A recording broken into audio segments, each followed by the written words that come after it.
Welcome back to another epic book review.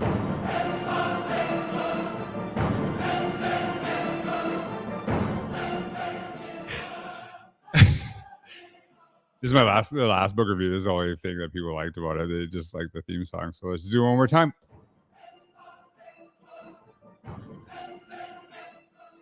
Welcome back to another epic book review. And today I am actually reviewing, this is really a good book. It's actually really interesting. It's actually called Never Split the Difference, Negotiating as if your life depended on it. And it is by Chris Voss, who, and hopefully I'm saying that, Chris, if you're listening. If you're listening to my little rinky dink podcast, I hope I said your name right. Please, in the comments, Chris Voss, if you can correct me, that'd be great. But Chris is actually, he was the FBI lead international kidnapping negotiator. And it was like a really interesting book, and really kind of talking about kind of how we leverage things and opportunities. And it's obviously a business book, but I think there's some really good things for education, educational leadership. So I just wrote some notes down about this, and there's actually a really interesting cadence to the book.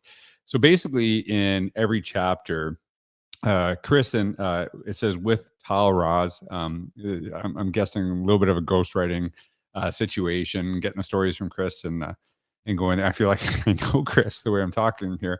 Uh, but the cadence of the book that I found really interesting is basically there is a story about an incident, a negotiation, a kidnapping that happened at the beginning of each chapter.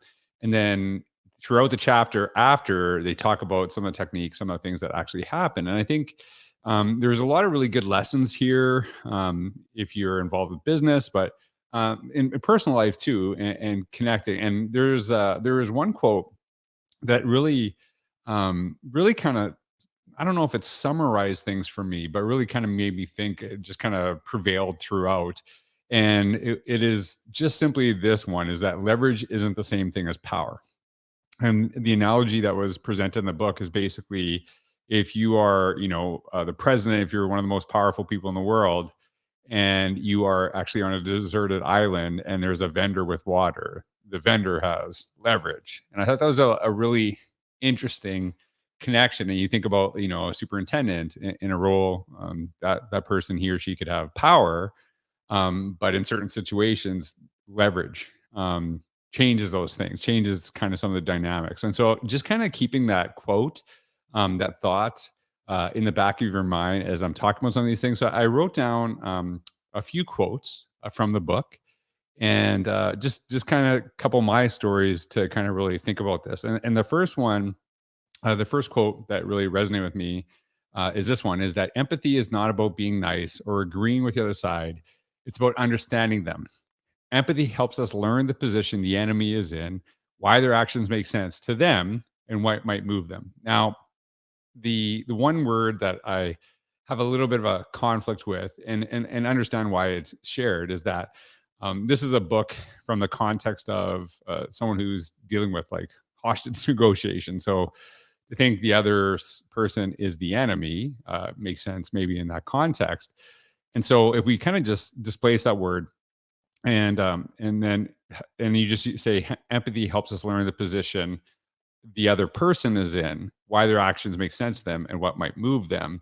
I think there's some real power in this too when we kind of think about empathy. And it doesn't mean, and like I said, he said at the beginning, it's not about agreeing with them and taking their position, because I think sometimes there's an expectation that when we feel empathy, we must change everything that we're doing. But it's really kind of understanding that context. And I've been thinking about this a lot, kind of some of my work in administration as a, school and district administrator, and also some of the conversations I've seen over the last couple of years.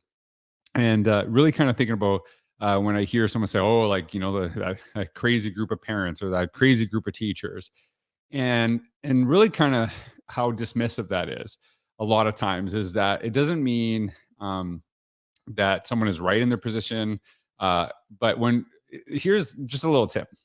I- If you think someone's crazy and you call them crazy, it's not going to calm them down. That's probably not the best tact in a situation, especially, when you're thinking about that leverage and power element there too. And so really kind of for me, when you're struggling with someone else, it's kind of taking back that you have a very deep understanding of your position, but do we actually kind of listen to understand and appreciate the perspective and really kind of think about what actually what that actually makes us rethink in our position, how we actually think differently. And that actually leads to this other quote that I thought was really kind of interesting. Chris Voss says, what about this? Like asking the question, what about this doesn't work for you? And you'll probably trigger quite a bit of useful information from your counterpart. And again, the language is because this is a guy who's done hostage negotiation. And I used to think about this when, I was an administrator, and sometimes we would, implement some new ideas. And we would think about, trying to move our school in a different direction, doing something that was very new. And a lot of times what I would actually do in that process, whether it was with our like parent and caregiver community, whether it was with some of our teachers, is I would really kind of look to people in those positions that had influence with others, right? Like influence in the parent community, had influence in with other teachers. Really, who are the people that kind of others look to as leaders. And you think about that going again, leverage and power, kind of thinking about this. And we would often have these conversations and saying, like, hey, we're thinking about um, we're thinking about implementing this new idea or trying this new thing in our school. What do you think about it? And like, where do you struggle with this? And I remember actually having some of those conversations. And what was really kind of interesting is we would often have some conversations, and they would say like, "Oh, I don't like this. I'm struggling with this. Here's where I have an issue." And I remember actually like one conversation in particular. It was really kind of this idea of really thinking about, okay, just give me a couple of weeks. Let me kind of rework some ideas, and then represent it to you. And so what we would do is we would take some of their feedback and honestly some of their pushback to some of the things that we're thinking about implementing. And then a couple weeks later, we'd say, okay, hey, we kind of re-coordinated this and we're rethinking this. And based on your feedback, here's some of the things that we're thinking about doing differently. And it was really interesting because I remember this one conversation in particular. The person's like, I love this. This is way better. And the reason they loved it is because we actually didn't just listen to them for their feedback. We implemented their feedback. And we took it and we I think it was partly kind of saying like, what are the things that we're missing here? Like what are some of the things that we don't understand? And I don't want to say renegotiating, but kind of rethinking that plan and repurposing it. And then when we actually represented those ideas to our staff and to our community, a lot of times the people that we brought into the conversation would be 100% behind us openly and publicly because they saw their ideas all over that place. And it was kind of really thinking about how do we actually create this situation where people are really part of that solution and part of that way moving forward. But a lot of times we have a perspective of our own, but really asking that question, as Voss said, like what doesn't work for you gives us some clues and context on how we need to rework things because my experience and your experience are different and I want to learn from your experience. And so I want to actually kind of build on another quote that I'm struggling with a little bit and really kind of thinking about this context. And there's a really good analogy here, but um, it's kind of making me think different about stuff. And that's why I actually like this book is that it's not, there's a lot of things in here that were kind of threw me a little bit and made me think different. And I love reading books that do that, that are like, it's kind of like watching a movie and there's an unexpected ending. And that's kind of more interesting than, where the movie's going. And so Voss says this splitting the difference is wearing one black and one brown shoe. So don't compromise. Meeting halfway often leads to bad deals for both sides. And it's kind of like I think about the Covey idea of like think win-win that you get something, I get something, but sometimes uh we focus more on what is lost than what is gained in any situation. And sometimes when we actually, the black and brown shoe, sometimes when both sides get a little, but they lose a little, the focus more on both sides is what they lost in the process. And so I'll read that quote again. Explain the differences wearing one black and one brown shoe. So don't compromise. Meeting halfway often leads to bad deals for both sides. So, really, kind of how do we actually create a situation where um, we aren't necessarily having that compromise, but both people win? So, I'd love to know your thoughts on that quote in the comments down below. Because I'm still kind of processing. I don't know what my thoughts are on it yet, but it makes sense and it doesn't. So I'm still struggling with it, which is why I love doing these epic book reviews because they just make me, I think, just kind of reflecting and maybe even struggling with the information is, really kind of helpful for me. And this actually goes to the last thing I was thinking about, kind of thinking about this book.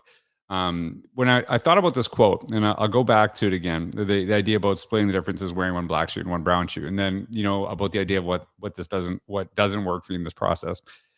I was thinking about this situation in particular. Years ago, when I was assistant principal, we were working with a program that was connected to our school. And when I say it was connected to our school, there was like a local jurisdiction, but there was a program that wasn't necessarily in our school boundaries, but was attached to our school because at the time there was room for it in the school. And then the population started growing in the school, and then we kind of ran out of space. And what was really a struggle is that this community that worked there had classroom space. We didn't have room for them anymore. And I was thinking about this because I worked very closely with this group, and they were wonderful parents, wanted what's best for their kids. And I think some of the situations that they had in the past that they were really struggling with was that they were always kind of like felt like the last consideration, right? And that they weren't cared for. And I totally understood it. And I think that because I understood that, it made me think differently about what were we trying to achieve here. We weren't trying to achieve, and maybe this is where I'm kind of coming from in this quote, is that we weren't trying to achieve, the situation wasn't, okay, so we're going to have you at the school in the space for half the time, another half the time you can't be here, because that's the maybe that's a black and brown shoe analogy, because it wasn't going to work that way. But it was, and then maybe this is where it started to make sense for me. They had to move into a different school community, and it was within the district still. And I can't really say that they were like ecstatic about it, but I think through the process, they wanted to feel valued. That was probably the most important thing, because they kind of understood the situation, what was happening in the school, but they didn't want to just be like an afterthought. And so in that process of like having constant conversations with them, listening to some of their struggles that they were having, and honestly how they had been treated in the past. And it's a way more complex situation than I could have time for in this podcast. But it was like ensuring that they felt valued in how the decision was made, and they were consulted, in that moving process. And sometimes that's kind of the biggest thing, is that sometimes there's really hard decisions that have to be made in education, in our classrooms, in our parenting. And when people feel kind of discarded and ignored in that decision process, that's where the issue is. It's not necessarily that they don't like the decision, it's the process of how the decision was made is the issue. And maybe that's where this has started to make sense.